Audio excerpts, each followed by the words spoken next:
Hello दोस्तों, तो कैसे हैं आप लोग।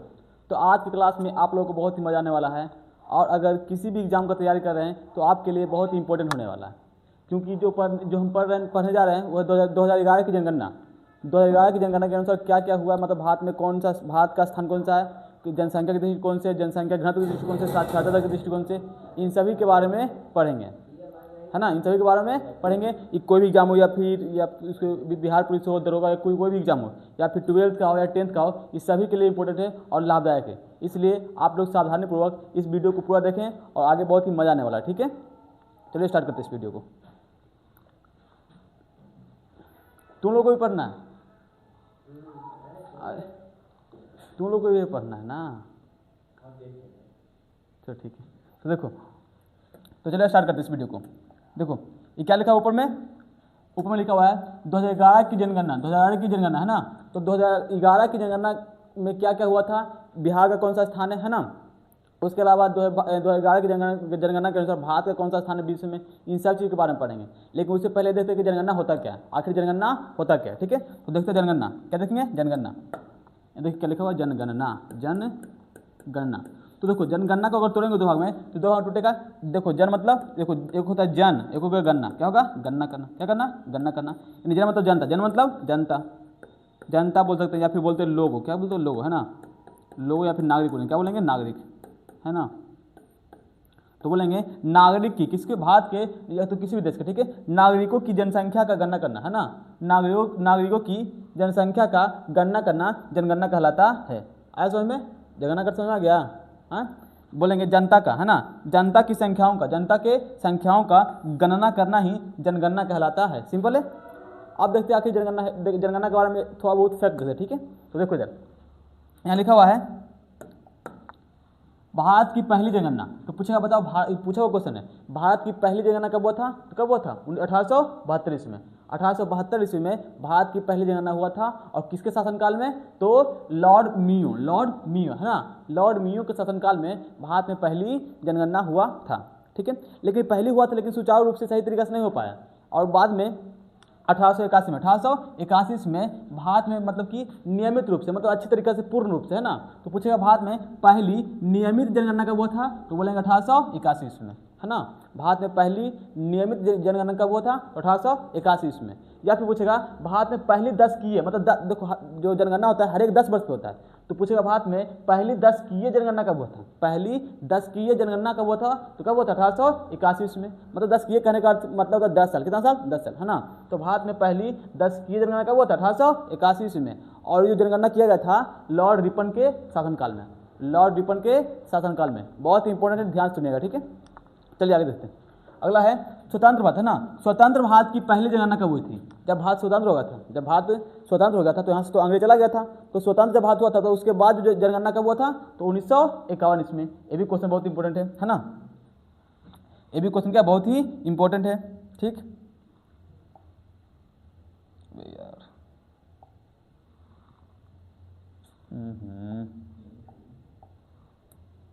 हाँ देखो, स्वतंत्र, है ना, स्वतंत्र भारत की पहली जनगणना कब हुई थी, तो 1951 ईस्वी में। जब भारत, यानी कि भारत जब स्वतंत्र हो गया था तो उसके बाद पहली बार जनगणना कब हुआ था, 1991 ईस्वी में। आगे बढ़ते हैं। जनगणना की अवधि, मतलब कि जो जनगणना होती है कितने वर्षों में होती है, तो 10 साल। कितना साल, 10 वर्ष ना, 10 वर्ष पर जनगणना होती है। लेकिन इस बार क्या हुआ, 2011 के बाद अभी तक मतलब कि जनगणना नहीं हो पाया, क्योंकि बीच में क्या गया था, कोरोना। क्या गया था, कोरोना। आगे बढ़े। ठीक है, अब देखते हैं जो 2011 की जनगणना के अनुसार क्या क्या हुआ था। चलो अगला पेज देखो क्या लिखा हुआ है, भारत में 2011 की जनगणना, है ना। देखो इधर ध्यान से सुना, ठीक है। देखो क्या लिखा हुआ है, जनसंख्या, है ना। भारत में 2011 की जनगणना के अनुसार, भारत में 2011 की जनगणना के अनुसार जनसंख्या, है ना, क्या है, जनसंख्या, है ना। मतलब पूछेगा कि भारत में सबसे अधिक जनसंख्या, भारत में सबसे अधिक जनसंख्या किस राज्य में, यानी सर्वाधिक, भारत में सर्वाधिक जनसंख्या किस राज्य में है, तो उत्तर प्रदेश। कहाँ है, उत्तर प्रदेश में। ठीक है, पहला क्वेश्चन ये हुआ कि भारत में सर्वाधिक जनसंख्या किस राज्य में, उत्तर प्रदेश में। ठीक है, अगला है न्यूनतम जनसंख्या। कौन सी जनसंख्या, न्यूनतम का मतलब कम और सर्वाधिक मतलब ज़्यादा, और न्यूनतम का मतलब कम, है ना। तो जनसंख्या के दृष्टिकोण से सर्वाधिक जनसंख्या किस राज्य में है, तो उत्तर प्रदेश में। और न्यूनतम जनसंख्या किस राज्य में है? तो सिक्किम में, है ना। भारत के किस राज्य में न्यूनतम जनसंख्या है? तो सिक्किम में।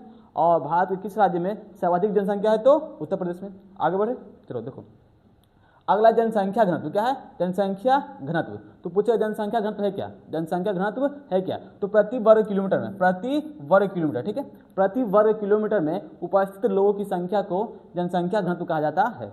सिंपल परिभाषा है, प्रति वर्ग किलोमीटर यानी प्रत्येक वर्ग किलोमीटर, ठीक है, प्रति वर्ग किलोमीटर में उपस्थित लोगों की संख्या को जनसंख्या घनत्व कहा जाता है, ठीक है। जैसे अगर बिहार की जनसंख्या घनत्व की बात की जाए तो बिहार की जनसंख्या घनत्व है 1106। मतलब ये हुआ कि मतलब प्रति वर्ग किलोमीटर मतलब कि एक वर्ग किलोमीटर में 1106 लोग उपस्थित है, ठीक है। आगे बढ़े, चलो आगे बढ़ते हैं। पूछेगा कि जनसंख्या घनत्व, ठीक है, सबसे अधिक सर्वाधिक, ठीक है, सर्वाधिक जनसंख्या घनत्व कहाँ है? तो बोलेंगे बिहार में। कहाँ है? बिहार में, है ना। सर्वाधिक जनसंख्या घनत्व कहाँ है? तो बिहार में, है ना। भारत के किस राज्य में? भारत के किस राज्य में सबसे अधिक जनसंख्या घनत्व है? तो बिहार में, है ना। बिहार में जनसंख्या घनत्व कितना है? तो 1106 प्रति वर्ग किलोमीटर में लोग रहते हैं, ठीक है। अगला क्या है? न्यूनतम। क्या है? न्यूनतम, है ना। न्यूनतम जनसंख्या घनत्व किस राज्य में? तो अरुणाचल प्रदेश में। कहाँ है? अरुणाचल प्रदेश में, ठीक है, सिंपल है। आगे बढ़ते हैं। अगला है लिंगानुपात। क्या है? लिंगानुपात। लिंगानुपात क्या है? लिंगानुपात है क्या? तो बोलेंगे कि 1000 पुरुष पर उपस्थित महिलाओं की संख्या को लिंगानुपात कहा जाता है, ठीक है।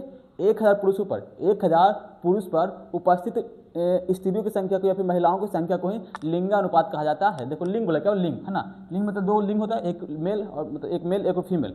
एक मतलब क्या होता है? वो जेंडर, ठीक है। तो जेंडर दो प्रकार के होते हैं मेन रूप से, एक मेल और एक फीमेल, है ना। तो बोला कि प्रति 1000 व्यक्ति पर यानी 1000 पुरुष पर उपस्थित महिलाओं की संख्या को क्या कहा जाता है? लिंगानुपात कहा जाता है। पूछेगा कि देखो भारत में सर्वाधिक लिंगानुपात किस राज्य में है? तो केरल में है, ठीक है। भारत में सर्वाधिक लिंगानुपात किस राज्य में है? तो केरल में है। अगला है न्यूनतम, है ना। भारत में न्यूनतम लिंगानुपात किस राज्य में? तो हरियाणा में। बहुत सिंपल है ना। सर्वाधिक लिंगानुपात किस राज्य में? केरल में। और न्यूनतम लिंगानुपात किस राज्य में? तो हरियाणा में, ठीक है। अगला है साक्षरता दर। क्या है? साक्षरता दर। आखिर साक्षरता दर है क्या? ठीक है। तो मतलब कि किसी भी देश में जो पढ़े लिखे लोग होते हैं, जिसको मतलब हर भाषा बोलने आता हो, मतलब कि जिसको कोई एक भाषा बोलने आता हो और उसके बारे में लिखना भी आता हो, तो उसी को तो शिक्षित, ठीक है। क्या बोलते हैं? शिक्षित, है ना। तो वो रहा है कि सर्वाधिक शिक्षित, है ना। भारत में सर्वाधिक शिक्षित लोग किस राज्य में है? तो केरल में। कहाँ है? केरल में, है ना। भारत में सर्वाधिक साक्षरता दर किस राज्य का है? तो केरल का है। याद रहेगा। पूछेगा भारत में सर्वाधिक साक्षरता दर किस राज्य का है? तो केरल का है। यहाँ पे 94% लोग शिक्षित हैं। कितना प्रतिशत? 94% लोग शिक्षित हैं। कहाँ पे? केरल में। आगे बढ़े, चलो आगे बढ़ते हैं। अगला है न्यूनतम, है ना। न्यूनतम साक्षरता दर भारत के किस राज्य में न्यूनतम साक्षरता दर है? तो कहाँ होगा? बिहार में। बिहार में बहुत कम शिक्षित लोग हैं, ठीक है। बिहार में बहुत ही कम शिक्षित लोग हैं। तो पूछेगा भारत के किस राज्य में न्यूनतम साक्षरता दर है? तो कहाँ है? बिहार में। कहाँ है? बिहार में। आगे बढ़े, चलो आगे बढ़ते हैं। पूछेगा बिहार में कितना प्रतिशत लोग शिक्षित हैं? तो 61.8% लोग। ये भी पूछा हुआ क्वेश्चन है, याद रखना, है ना। बिहार में कितना प्रतिशत लोग शिक्षित हैं? तो 61.8% लोग। आगे बढ़े, चलो आगे बढ़ते हैं। अगला क्षेत्रफल में, है ना। क्षेत्रफल में भारत का कौन सा राज्य सबसे बड़ा है और क्षेत्रफल की दृष्टि कौन सा छोटा है? ठीक है, क्षेत्रफल में, ठीक है, क्षेत्रफल में, ठीक है। तो पूछा क्षेत्रफल की दृष्टिकोण से, क्षेत्रफल के दृष्टिकोण से भारत का सबसे बड़ा राज्य कौन है? तो राजस्थान है ना। क्षेत्रफल के दृष्टिकोण से भारत का सबसे बड़ा राज्य कौन है? तो राजस्थान है। और क्षेत्रफल के दृष्टिकोण से भारत का सबसे छोटा राज्य कौन है? तो गोवा है। कौन होगा? गोवा होगा। आगे बढ़े। ये सब 2011 की जनगणना के अनुसार बता रहे, ठीक है। जब 2011 की जनगणना हो गया था तो ये सब डाटा दिया गया था, ठीक है। आगे बढ़े, चलो देखो। अरे भारत का लिंगानुपात, ये क्वेश्चन बहुत इंपॉर्टेंट है। ये क्वेश्चन पिछला बार पूछा गया था बीपीएससी के एग्जाम में क्वेश्चन पूछा गया था कि भारत का लिंगानुपात कितना है? तो 943 है ना। 943 किसका लिंगानुपात? भारत का लिंगानुपात। मतलब कि भारत में 1000 पुरुष है ना। भारत में 1000 पुरुष पर कितना महिलाएं हैं? 943 लोग, 943 महिलाएं हैं। इसी तो बोलते हैं लिंगानुपात कि 1000 पुरुषों पर उपस्थित महिलाओं की संख्या को क्या कहता है? लिंगानुपात कहा जाता है। आगे बढ़े, चलो आगे बढ़ते हैं। अगला है 2011 की जनगणना के अनुसार बिहार की स्थिति। अब मतलब कि भारत में बला खत्म हो गया, ठीक है। अब तो मतलब 2011 की जनगणना हुआ हुआ तो भारत में हुआ था, अब बिहार में भी होगा ना। तो बिहार में कौन सा स्थान पहले प्रथम है, कौन जिला ये सबसे कम है ना, ये सब पढ़े, ठीक है।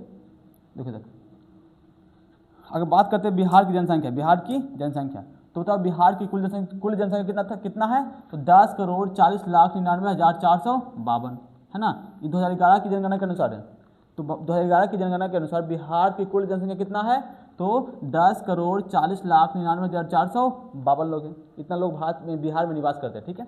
अगला, जनसंख्या की दृष्टि से बिहार का स्थान है ना, मतलब भारत में जनसंख्या के दृष्टिकोण से बिहार का स्थान कौन सा है, तो तीसरा। कौन सा स्थान है, तीसरा, है ना। यानी कि बिहार भारत में तीसरे नंबर पर आता है जनसंख्या के दृष्टिकोण से। पूछेगा पहला नंबर, ठीक है। जनसंख्या में प्रथम स्थान पर कौन आता है, तो उत्तर प्रदेश। कौन आता है, उत्तर प्रदेश। और दूसरा पर कौन आता है, तो महाराष्ट्र। कौन आता है, महाराष्ट्र। दूसरा पर आता है महाराष्ट्र। और तीसरा पर कौन आता है, बिहार। यानी कि जनसंख्या के दृष्टिकोण से बिहार कितना स्थान पे है, तो तीसरा स्थान पर है। आगे बढ़े, चलो अगला बिहार। देखो बिहार में ग्रामीण जनसंख्या, ठीक है। बिहार में ग्रामीण जनसंख्या कितना है, 88.7%। मतलब ये हुआ कि बिहार में ग्रामीण वाला क्षेत्र में सबसे ज़्यादा लोग रहते हैं। शहर में कम निवास करते हैं, शहर में कम लोग निवास करते हैं, लेकिन बिहार का जो ग्रामीण एरिया है वहाँ पे अधिक लोग निवास करते हैं। देखो ग्रामीण क्षेत्र में कितना लोग है, 88.7 है ना, यानी 88.7% लोग ग्रामीण क्षेत्र में निवास कर रहे हैं। और देखो शहरी जनसंख्या, मतलब शहर में कितना निवास कर रहे हैं, तो 11.3% लोग, है ना। मतलब ये हुआ कि गांव वाले क्षेत्र में बिहार में अधिक लोग निवास करते हैं।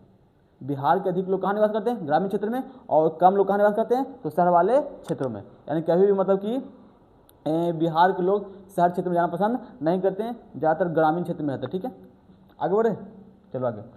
अगला क्षेत्रफल में पूछेगा, क्षेत्रफल में है ना, मतलब भारत में क्षेत्रफल के अनुसार बिहार का स्थान कौन सा है, भारत में, है ना। देखो भारत में है ना, क्षेत्रफल के अनुसार, क्षेत्रफल, ठीक है। भारत में क्षेत्रफल के अनुसार बिहार का स्थिति कौन सा है, तो 12वां, है ना। जो बिहार है 12वें स्थान पे आता है पूरे भारत में क्षेत्रफल के दृष्टिकोण से, ठीक है। आगे बढ़े, चलो अगला पॉइंट देखो। अगला है बिहार की जनसंख्या घनत्व, है ना। पूछेगा बिहार की जनसंख्या घनत्व कितना है, तो 1106, है ना। यानी प्रति वर्ग किलोमीटर में बिहार में 1106 लोग रहते हैं, 1106 लोग रहते हैं। और पूछेगा जनसंख्या घनत्व के दृष्टिकोण से, पूरे भारत में पहला स्थान पर कौन है, तो बिहार में सबसे अधिक जनसंख्या घनत्व है। बिहार में सबसे अधिक जनसंख्या घनत्व है, याद रखना है। क्वेश्चन पूछता है कि जनसंख्या घनत्व के दृष्टिकोण से भारत का प्रथम स्थान कौन सा है, तो बिहार है हमारा। कौन है, बिहार। और साक्षरता दर में बिहार क्या है, सबसे कम है, ठीक है। आगे बढ़े। अगला बिहार का लिंगानुपात, पूछेगा बिहार का लिंगानुपात कितना है, बिहार का लिंगानुपात कितना है, 918। मतलब 1000 पुरुष पर 918 महिलाएं हैं, 1000 पुरुष पर 918 महिलाएं हैं। तो पूछेगा बिहार, है ना। अगर बिहार का लिंगानुपात पूछा है, पूछेगा तो 918। अगर बिहार का लिंगानुपात पूछेगा तो 918 महिलाएं, ठीक है। और पूछेगा भारत का लिंगानुपात कितना है, तो 943 है भारत का लिंगानुपात, और बिहार का कितना है, 918। ये बहुत इंपॉर्टेंट है, दोनों याद रखिएगा, ठीक है। आगे बढ़े, चल देखो अगला साक्षरता दर।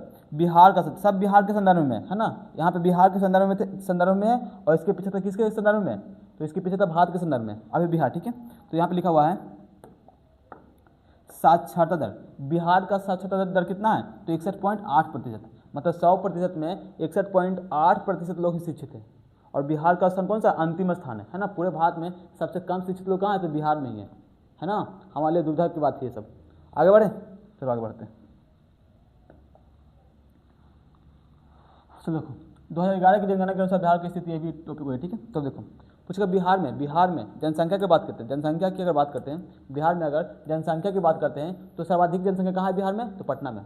बिहार के पटना जिला में सर्वाधिक जनसंख्या है ना, ठीक है। बिहार के पटना जिला में सबसे अधिक जनसंख्या है। और बिहार के कौन से जिला में सबसे कम जनसंख्या है, यानी कि न्यूनतम जनसंख्या सबसे कम कहाँ है, तो शेखपुरा में, है ना। बिहार के शेखपुरा जिला में न्यूनतम जनसंख्या है, न्यूनतम मतलब कम, है ना। आगे बढ़ें, अगला जनसंख्या घनत्व। तो जनसंख्या घनत्व का मतलब समझा चुके हैं, प्रति वर्ग किलोमीटर में उपस्थित लोगों की संख्या को ही जनसंख्या घनत्व कहा जाता है। ठीक है। तो सर्वाधिक जनसंख्या घनत्व वाला जिला कौन है? बिहार में सर्वाधिक जनसंख्या घनत्व वाला जिला कौन है? तो कौन होगा? शिवहर। कौन है? शिवहर। ये सब बिहार के, देखो यहाँ पे लिखा हुआ है 2011 की जनसंख्या के अनुसार यहाँ पे जनगणना करना चाहिए, ठीक है। 2011 की जनगणना कर लेना, ठीक है। 2011 की जनगणना,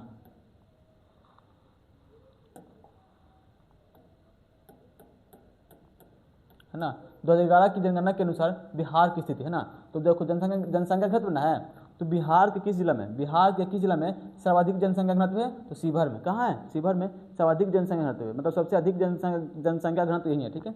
बिहार के किस जिला में न्यूनतम जनसंख्या घनत्व है? तो कैमूर में। कहाँ है? कैमूर में। बिहार के किस जिला में सबसे कम जनसंख्या घनत्व है? तो कैमूर में, है ना। कैमूर को पहले हम लोग कहते थे भाभुआ। क्या कहते थे? भाभुआ, भाभुआ कहते थे, ठीक है। तो न्यूनतम जनसंख्या वाला जिला कौन है? कैमूर। और सर्वाधिक जनसंख्या घनत्व वाला जिला कौन है? तो शिवहर। कौन है? शिवहर। आगे बढ़े। अगला साक्षरता दर। क्या साक्षरता दर? मतलब शिक्षित लोग, ठीक है। तो बिहार के किस जिला में, बिहार के किस जिला में सर्वाधिक लोग शिक्षित है? तो रोहतास में, है ना। रोहतास में, मतलब पूछेगा एग्जाम में कि साक्षरता दर के दृष्टिकोण से बिहार का कौन सा जिला प्रथम स्थान पर आता है? तो रोहतास। कौन सा? रोहतास। रोहतास में सबसे अधिक लोग शिक्षित होते हैं, इसलिए देखता होगा कि बिहार टॉपर में ज़्यादा लोग रोहतास का ही होता है, ठीक है। अगला है न्यूनतम साक्षरता दर वाला जिला, मतलब बिहार के किस जिला में सबसे कम लोग शिक्षित हैं, मतलब न्यूनतम साक्षरता दर है? तो कहाँ? पूर्णिया में। पूर्णिया में सबसे कम लोग शिक्षित है। आगे बढ़े, ठीक है। जितना यहाँ पे लिखा गया बस उतना याद कर लो। बस यहाँ से क्लास 10th में 1-2 क्वेश्चन जरूर आएगा। क्लास 10th हो या 12th हो, 1-2 क्वेश्चन जरूर पूछा जाएगा, तो हम फिक्स कर लो, ठीक है। आगे चलो, आगे बढ़ते हैं। अगला है लिंगानुपात। चलो अब देखते हैं लिंगानुपात। क्या देखते हैं? लिंगानुपात, ठीक है। यानी कि बिहार के किस जिला में सर्वाधिक लिंगानुपात है और बिहार के किस जिला में न्यूनतम लिंगानुपात है, इसके बारे में पढ़ना, ठीक है। तो बिहार के सर्वाधिक, है ना, बिहार का सर्वाधिक लिंगानुपात वाला जिला कौन है? तो कौन होगा? गोपालगंज। कौन होगा? गोपालगंज। बहुत इंपॉर्टेंट है, इसे याद कर लिया करो, ठीक है। बिहार में सर्वाधिक लिंगानुपात वाला जिला कौन है? तो मेरा गोपालगंज है ना। मतलब कि यहाँ पे क्या है, तो मुंगेर की अपेक्षा यहाँ पे अधिक पुरुष लोग रहते हैं, ठीक है। अगला है न्यूनतम, है ना। न्यूनतम लिंगानुपात वाला जिला, न्यूनतम लिंगानुपात वाला जिला कौन सा है? तो मुंगेर, है ना। बिहार के किस जिला में न्यूनतम लिंगानुपात है? तो मुंगेर में, ठीक है। अब देखते हैं आगे नहीं है, ठीक है। यहीं तक है, ठीक है। तो अगर आप लोगों को यह वीडियो अच्छा लगा हो और समझ में आया हो तो प्लीज़ इस वीडियो को लाइक कर दें, और अगर मेरे इस यूट्यूब चैनल पर नए हैं तो मेरे चैनल को सब्सक्राइब करना ना भूलें, क्योंकि अभी मैं नया यूट्यूबर हूँ, इसलिए कुछ ज़्यादा विशेष यूट्यूब की जानकारी नहीं है, इसलिए थोड़ा बहुत सपोर्ट कीजिए।